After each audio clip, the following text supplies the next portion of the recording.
Jésus, tu as les paroles de la vie. Jésus, tu as les paroles de la vie. Le désir de notre Seigneur ce matin, que nous soyons bénis. Amen. Et je vous bénis de la part du Seigneur. Amen. Pour ce que nous rendons à notre Dieu. Il nous fait tellement du bien, parfois on ne se rend pas compte. Nous allons partager la parole de Dieu ce matin, mais je voulais tout simplement attirer votre attention dans ce que le Seigneur vient nous dire tout à l'heure. Je vous demanderai d'aller réfléchir là-dessus profondément et le Seigneur va nous éclairer à travers de cette parole de connaissance que nous venons de recevoir ce matin. Le Saint-Esprit nous dit, Jésus est la lumière du monde, alléluia. Amen. Il est la lumière du monde. Par contre, il n'est pas la lumière de tout le monde. Allez réfléchir là-dessus. Il est la lumière du monde.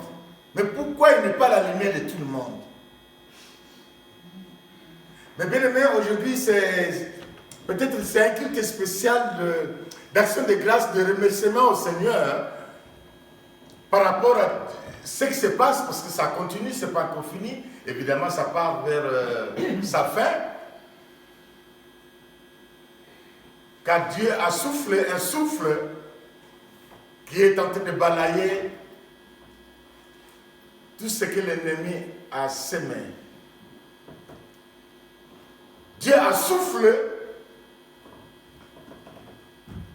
et ce souffle que Dieu a soufflé a fait que ce que nous connaissons est en train de partir pour se disparaître après. Et c'est une grâce pour chacun de nous, mes bien-aimés. Il ne faut pas l'oublier. C'est une grâce pour chacun de nous de vivre ces événements, de voir ces événements, c'est une grâce. Les gens du monde, ceux qui ne connaissent pas Dieu, ils disent que Dieu a de la chance. Nous avons de la chance. Le monde voit cela comme une chance. Parce qu'ils ne connaissent pas Dieu. Mais nous qui connaissons Dieu, nous savons que ce n'est pas question de chance.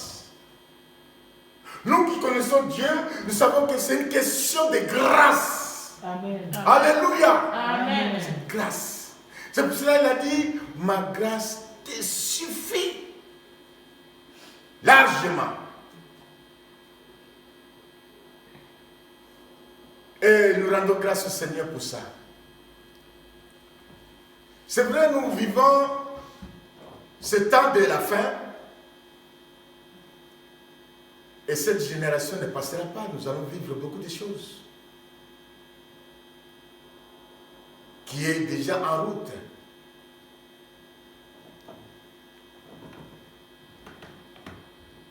Rendons grâce au Seigneur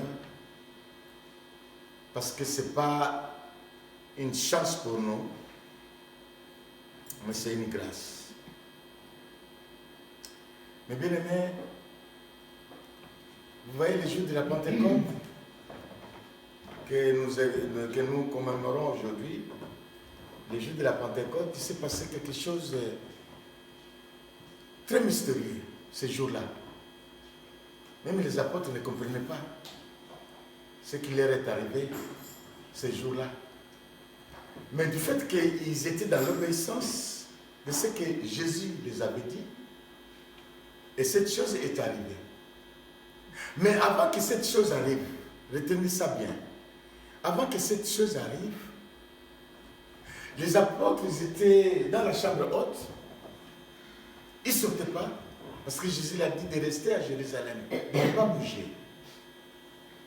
Et ils sont restés dans la chambre haute. Vous savez qu'est-ce qu'ils faisaient dans la chambre haute? Dans cette chambre, les apôtres remerciaient tout simplement Dieu. C'est ce qu'ils faisaient. La Bible dit, ils priaient, louaient. Ils adoraient le Seigneur. Ils remerciaient le Seigneur. Oh Seigneur, merci. Parce que tes promesses sont en route. Et nous avons soif de connaître cela. Tes promesses sont en route. Il rend grâce au Seigneur. Il dit, nous sommes là, Seigneur. Tu nous as dit, nous avons obéi, nous sommes là. Et il rend grâce. Le Saint-Esprit descendu, c'est le résultat de l'action de grâce des apôtres. Parce qu'ils rendaient grâce dans la chambre haute. C'est pour cela que le Saint-Esprit est descendu sur eux. La parole de Dieu s'est accomplie sur eux. Parce qu'ils rendaient grâce. Mes bien-aimés, rendre grâce, c'est quoi? Jésus a donné l'exemple dans Luc chapitre 24, verset 46, si j'ai bonne mémoire, où il y a le dit lépreux qui était guéri. Vous connaissez l'histoire, le dit lépreux qui était guéri. Luc 24, chapitre 53, oui, c'est ça. Luc 24, pardon, chapitre 53. Hein? Vous voyez l'histoire des lépreux que nous connaissons. Il y avait 10. Ils sont guéris. De leur maladie, de lèpre, ils sont guéris. Et parmi les 10, il n'y a qu'une seule personne qui est rentrée pour remercier Jésus. Une personne. Donc l'action de grâce, c'est un signe de reconnaissance de ce que Dieu est en train de faire dans ta vie. C'est ça l'action de grâce. Ne soyons pas comme les 9, ils ont reçu, disparu dans la nature. Mais soyons comme celui-là, qui est rentré remercier le Seigneur. Pour dire, Seigneur, merci. Tu m'as guéri. C'est ça l'action de grâce. Reconnaissance.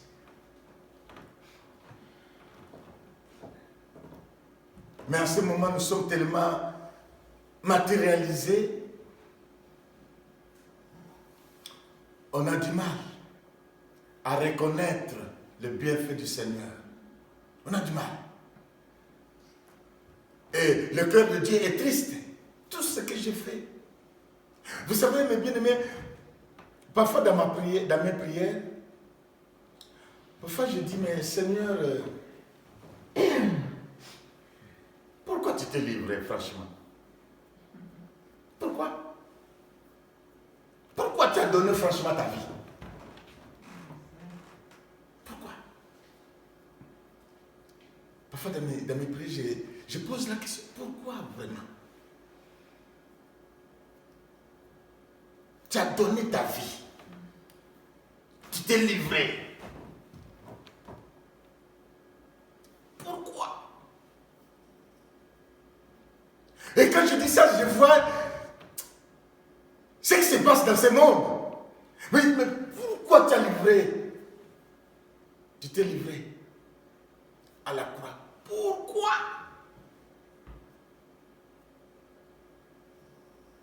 Mes bien-aimés, soyons reconnaissants.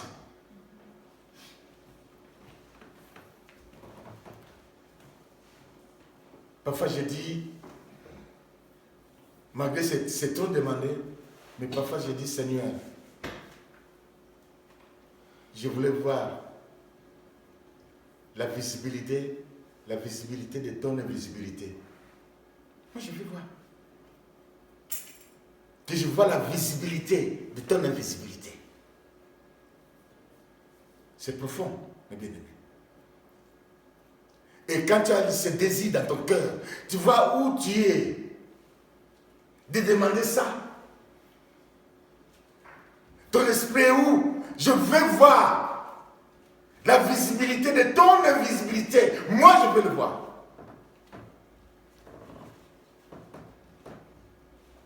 Oh, pourquoi il a donné sa vie sur la croix?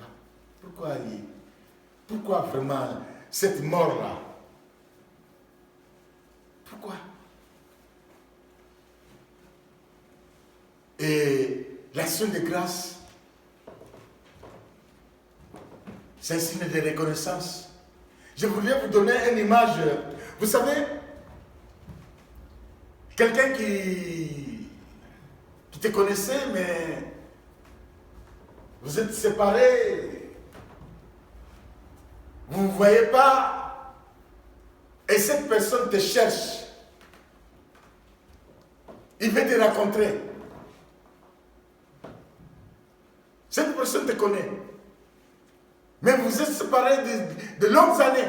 Et il cherche à te rencontrer. Quelle sera ta relation avec cette personne qui te cherche? Quelle sera ta relation avec cette personne qui te cherche? Il te connaît, alléluia.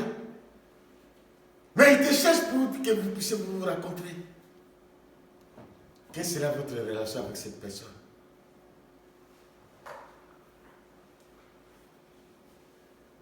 Et si cette personne te rencontre, quelle sera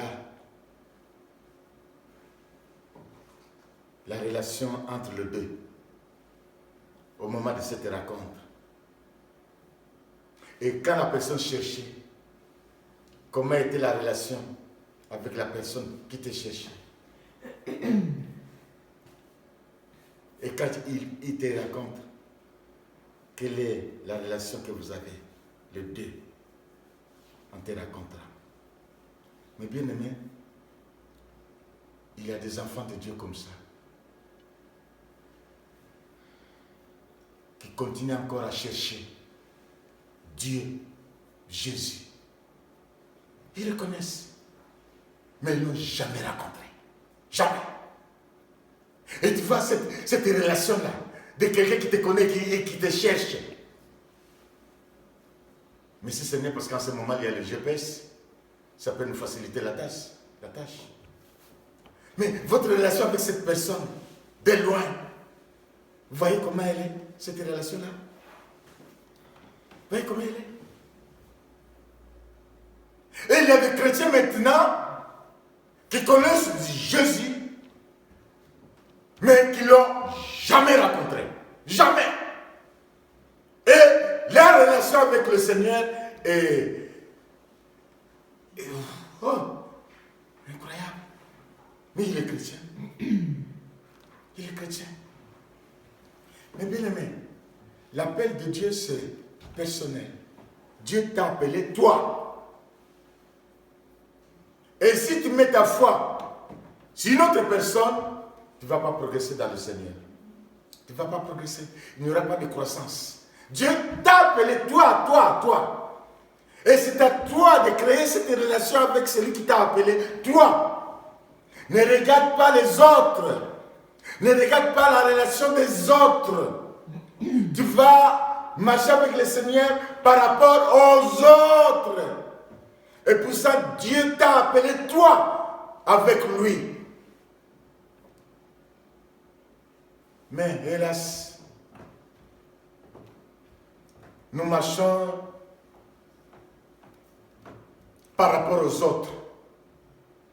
Amen. Et ça fait que nous ne progressons pas.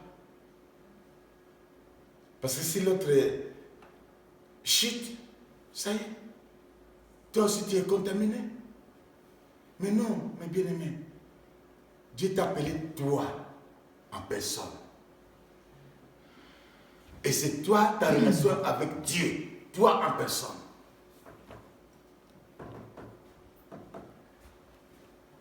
L'action de grâce, mes bien-aimés,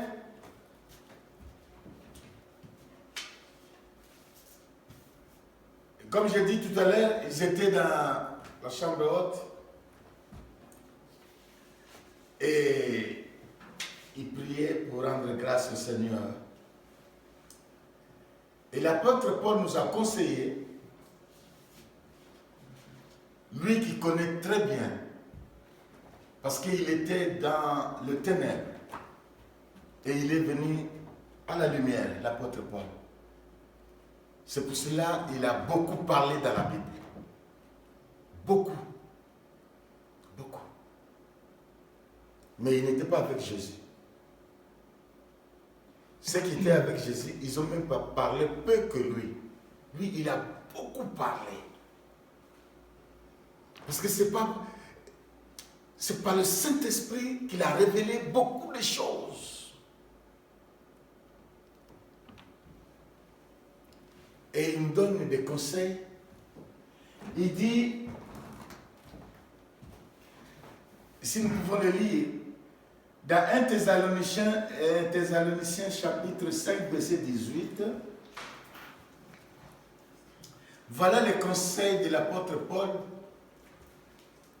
pour nous, enfants de Dieu, de se souvenir des bienfaits du Seigneur et de rendre grâce. Parfois, nous avons l'habitude de rendre grâce quand Dieu nous fait du bien. Quand Dieu nous fait du bien, c'est à ce moment-là que nous rendons grâce. 1 Thessaloniciens chapitre 5, verset 18. Mais non, mes bien-aimés, si tu attends que Dieu puisse te faire du bien pour que tu rendes grâce au Seigneur, tu vas risquer de ne plus rendre grâce au Seigneur. L'apôtre Paul, il dit, rendez grâce à toutes choses. En toutes choses, rendez grâce. Pendant nos détresses, rendez grâce. Pendant nos souffrances, rendez grâce. Alléluia. Amen. C'est difficile, mais c'est faisable. Tout est possible. Pour nous qui connaissons le Seigneur, c'est faisable. Pendant nos échecs, rendons grâce. La Bible dit, rendez grâce en toutes choses, car c'est à votre égard la volonté de Dieu en Jésus-Christ. Rendez grâce en toutes choses. Bien bon, reconnais, fais un signe de reconnaissance, même dans le malheur. Fais un signe de reconnaissance. Oh, j'ai un livre, un très beau livre.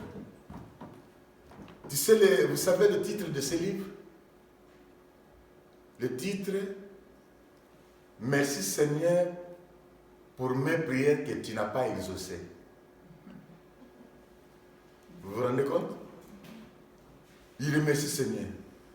C'est pour ça que j'étais pressé de la citer, me dit, mais la prière n'est pas exaucée, tu remercies le Seigneur. Alors, c'est vraiment un bon enseignement ce livre. Merci Seigneur pour mes prières que tu n'as pas exaucées, il remercie le Seigneur. L'action de grâce, c'est ça. En toutes choses. Indéterminé. Même pendant le deuil. Rendez grâce. Alléluia. Amen. Est-ce que nous sommes à ce niveau-là de rendre grâce au Seigneur? Oh Seigneur, pardonne. Parfois nous croyons que nous le méritons. Parfois nous voyons comme si c'est par notre force. Mais pourtant, ceux qui sont partis avec le corona, qu'est-ce qu'ils ont fait à Dieu? Et nous qui sommes restés, qu'est-ce qu'on a fait à Dieu? Nous ne sommes pas les gens du monde pour dire que c'est la chance. Et si cela nous est arrivé d'être encore vivants aujourd'hui, pourquoi faire? Posons-nous la question. Pourquoi Dieu nous a gardés jusqu'à aujourd'hui, malgré ces démons qui sèment la mort? Pourquoi Dieu nous a gardés jusqu'à aujourd'hui? Dieu ne fait pas des choses au hasard. Il sait pourquoi il nous a gardés. Est-ce que nous savons pourquoi Dieu t'a gardé? Est-ce que tu le sais? Pourquoi Dieu t'a gardé? Pourquoi les autres sont partis? Et j'en connais une famille de pasteurs en plus, en Belgique. Toute la famille. Alors, toute la famille. C'est le pasteur qui a pris d'abord le corona. Il ne savait pas. Dans la famille, il ne savait pas. Et ils ont accompagné leur papa à l'hôpital. Ils arrivaient à l'hôpital. Non, c'est corona. Ah! Vous aussi, quarantaine. Le papa est mort. Après, c'est la maman. Après, c'est la fille. Et ils n'avaient que deux enfants. Une fille et un garçon. Après, c'est la fille qui est partie. Et Dieu a fait grâce que le garçon puisse rester en vie.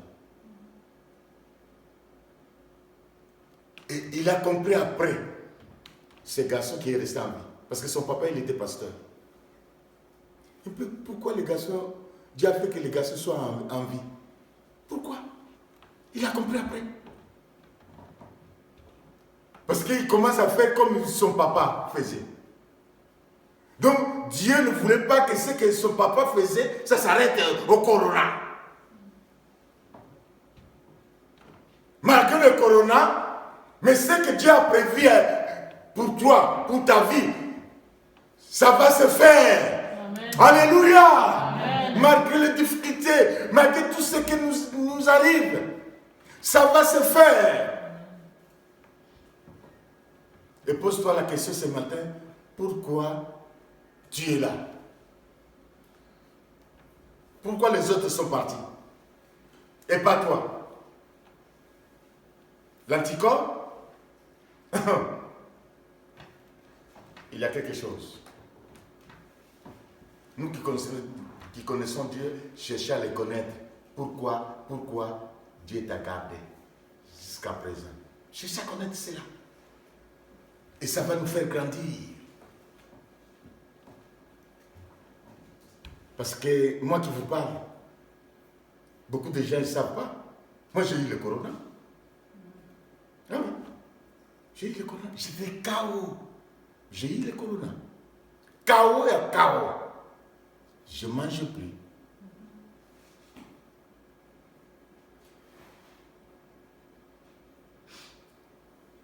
Mais un jour, j'étais là, je me questionnais.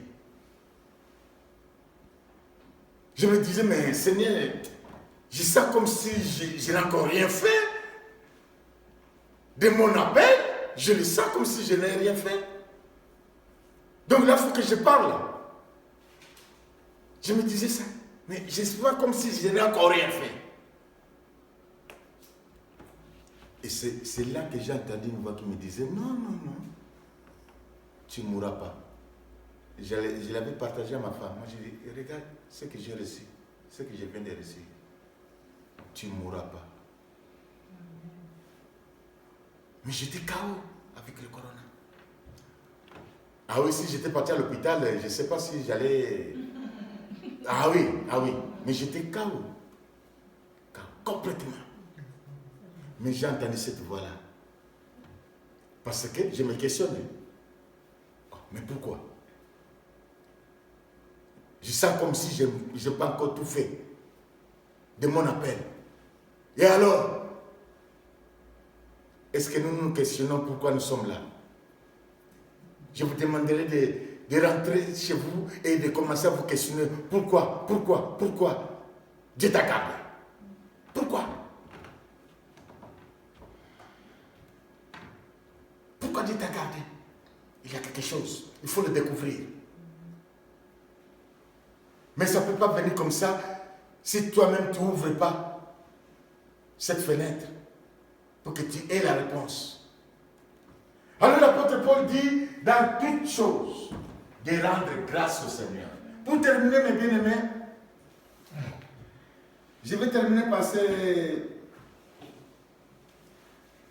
verset de Philippiens que nous connaissons 4-6. Philippiens 4-6. Qui dit, ne vous inquiétez de rien, mais en toutes choses, Vous connaissez bien le verset 4 et 6 de Philippiens. C'est toujours l'apôtre Paul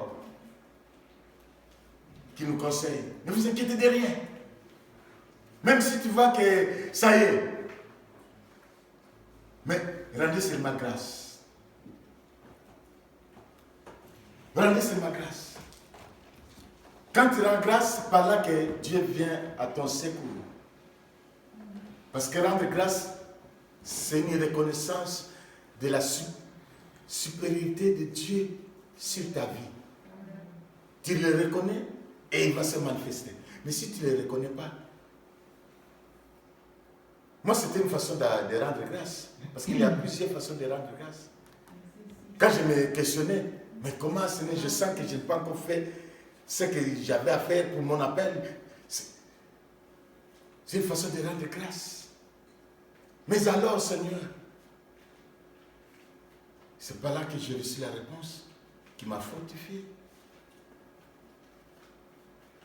Mais bien aimé, rendez grâce au Seigneur en toutes choses.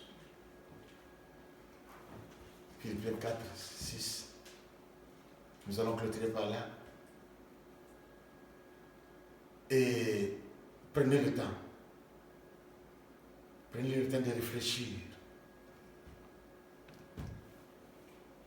Pourquoi, Seigneur? Pourquoi moi je ne suis pas parti? Pourquoi cela ne m'a pas atteint? Pourquoi? Et commencer à rendre grâce. Dis que Seigneur, je t'adore pour la vie que tu m'as donnée. Cette vie-là qui vient de toi. Et cette vie-là, c'est ta vie que tu m'as donnée. Oh Seigneur, je te rends grâce. Parce que tu as permis que je puisse connaître cette vérité. Et de marcher dans ta lumière. Oh Seigneur, je te rends grâce. Parce que tu es là. Et tu es au contrôle malgré le corona. Rendez grâce au Seigneur.